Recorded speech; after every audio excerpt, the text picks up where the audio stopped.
इसके साथ साथ मैं अपनी बहनों से और अपनी बेटियों से और अपनी माँओं से गुजारिश करूँगा कि शादी से पहले आपके ऊपर आपके वालिद का हक़ था, और शादी के बाद आपके ऊपर सबसे ज़्यादा हक़ वो आपके शौहर का होता है।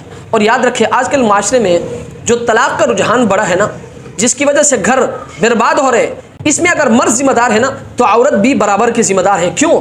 इसलिए कि मर्द के अंदर ये बेसब्री है कि वो औरत की चलती हुई ज़बान को बर्दाश्त नहीं करती, औरत की चलती हुई ज़बान पर सब्र नहीं करता।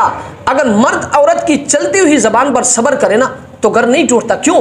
इसलिए कि औरत के पास तो है ही ज़बान, वो तो चलाएगी। और मर्द ये कहता है कि भाई मेरे सामने ज़बान न चलाए, तो याद रखिए मर्द की बेसब्री है। और औरतों को भी चाहिए कि वो भी सब्र से ज़बान चलाए। मसलन आपका शौहर जब पूरा दिन वो बाहर काम करने के बाद आपके घर आता है ना, तो आपको चाहिए कि आप पहले उसको ठंडा करें।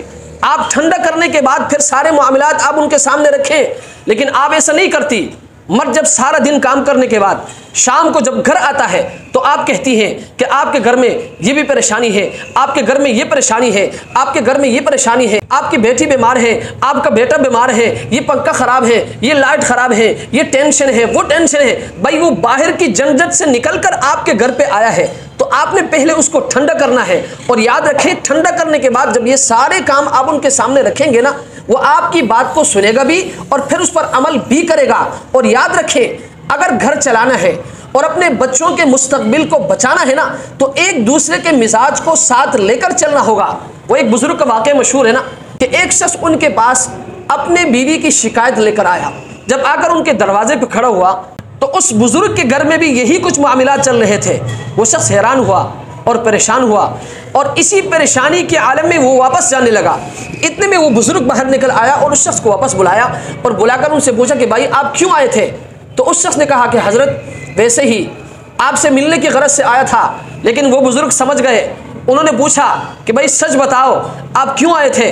तो उस शख्स ने कहा कि हज़रत मेरी घरवाली मेरे सामने ज़बान चलाती है, लेकिन जब मैं आपके दरवाजे पे आकर देखा तो आपके घर में भी यही कुछ मामलात चल रहे थे, इसलिए मैं वापस जा रहा था। तो उस बुज़ुर्ग ने उस शख्स को बिठाया और बिठाकर उनसे कहा कि भाई देखें, आपने ठंडे दिमाग से मेरी बातों को आपने सुनना है। देखें भाई, ज़िंदगी गुजारने के लिए चंद बंदों की ज़रूरत होती है।